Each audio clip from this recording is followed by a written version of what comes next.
Indonesia adalah raksasa otomotif Asia Tenggara yang mampu memproduksi lebih dari 1 juta unit kendaraan per tahun. Pabrik-pabrik megah berdiri kokoh di koridor industri Bekasi hingga Karawang, merakit ribuan mobil yang setiap hari dikirim ke garasi-garasi masyarakat. Namun, di balik kebanggaan sebagai basis produksi global, terdapat sebuah anomali besar yang jarang dibahas secara transparan. Mobil yang lahir dari tanah yang sama, dirakit oleh tenaga kerja lokal, justru dijual dengan harga yang jauh lebih mengejutkan di pasar domestik dibandingkan ketika kendaraan sejenis mendarat di jalanan Bangkok atau Kuala Lumpur. Ada asumsi umum yang menyebut bahwa biaya pengiriman atau upah buruh menjadi biang keladinya. Faktanya, asumsi itu keliru. Data menunjukkan bahwa biaya produksi dasar antar negara ASEAN ini sangat kompetitif. Lalu, kemana perginya uang ratusan juta rupiah ekstra yang dikeluarkan oleh konsumen di Indonesia? Jawabannya berada di dalam lembaran regulasi berlapis serta skema industri tersembunyi yang tidak pernah tertulis di brosur penjualan di layar resmi. Berdasarkan hasil penelitian komprehensif dari Lembaga Penyelidikan Ekonomi dan Masyarakat Fakultas Ekonomi dan Bisnis Universitas Indonesia, ditemukan fakta bahwa hingga 42% dari harga on the road sebuah mobil baru di Indonesia merupakan akumulasi dari pungutan pajak. Ketika sebuah mobil keluar dari gerbang pabrik dengan nilai real 100 juta rupiah, kendaraan tersebut tidak akan bisa berpindah tangan ke konsumen sebelum nilainya membengkak menjadi 142 juta rupiah. Selisih masif tersebut murni mengalir ke kas negara sebagai instrumen pendapatan. Lapisan-lapisan ini tersebar dari tingkat pusat hingga daerah. Pertama, pemerintah mengenakan pajak pertambahan nilai atau PPN sebesar 12% untuk setiap penyerahan kendaraan baru.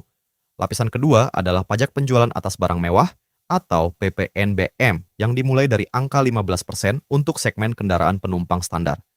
Tidak berhenti di tingkat pusat, pemerintah daerah kemudian menyisipkan bea balik nama kendaraan bermotor atau BBNKB sebesar 12%, ditambah pajak kendaraan bermotor sebesar 1,2%, hingga aturan penguatan fiskal daerah melalui Opsen PKB. Beban ini semakin terasa berat ketika disandingkan dengan indeks kemampuan beli masyarakat.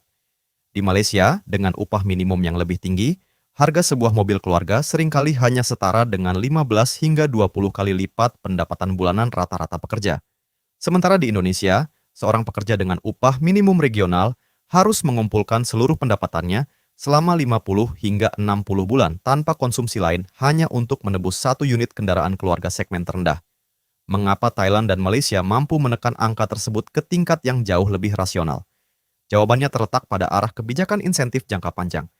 Thailand sejak awal memposisikan diri sebagai basis ekspor global, atau yang dikenal dengan sebutan Detroit of the East. Pemerintah Thailand sengaja mengorbankan sebagian potensi penerimaan pajak di hilir agar volume produksi pabrikan melonjak drastis. Ketika skala ekonomi tercapai dan jutaan unit diproduksi, biaya produksi per komponen secara otomatis turun, sehingga harga dasar kendaraan sebelum kena pajak sudah jauh lebih murah.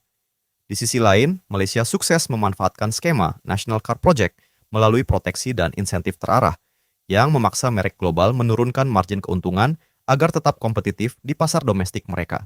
Indonesia menghadapi tantangan geografis yang tidak dimiliki oleh kedua negara tetangga tersebut.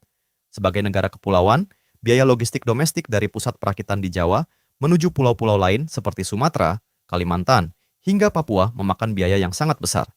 Biaya pengapalan antar pulau, ditambah dengan inefisiensi di beberapa pelabuhan utama, menjadi komponen biaya tidak kasat mata yang akhirnya dibebankan langsung ke pundak konsumen akhir. Kondisi ini diperparah oleh kewajiban pemenuhan standar emisi Euro 4 yang menuntut komponen mesin yang lebih kompleks dan mahal. Karena sebagian bahan baku teknologi tinggi untuk sensor emisi tersebut masih harus didatangkan melalui jalur impor. Fluktuasi nilai tukar mata uang turut andil dalam mengerek kurva harga mobil di dalam negeri menjadi semakin tidak terjangkau. Tingginya harga kendaraan roda 4 di Indonesia pada akhirnya melahirkan sebuah fenomena sosial yang cukup unik.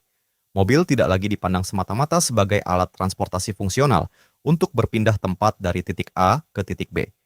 Tingginya nominal angka yang tertera di kwitansi pembayaran justru menggeser fungsi kendaraan menjadi sebuah simbol status sosial, prestis, dan penanda kelas ekonomi di tengah interaksi masyarakat.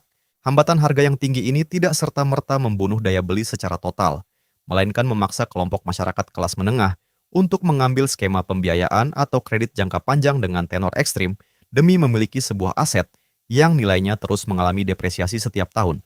Selama kebijakan perpajakan berlapis serta inefisiensi logistik domestik ini tetap dipertahankan sebagai fondasi utama, maka pasar otomotif Indonesia akan terus berjalan dengan harga yang mengalami distorsi parah.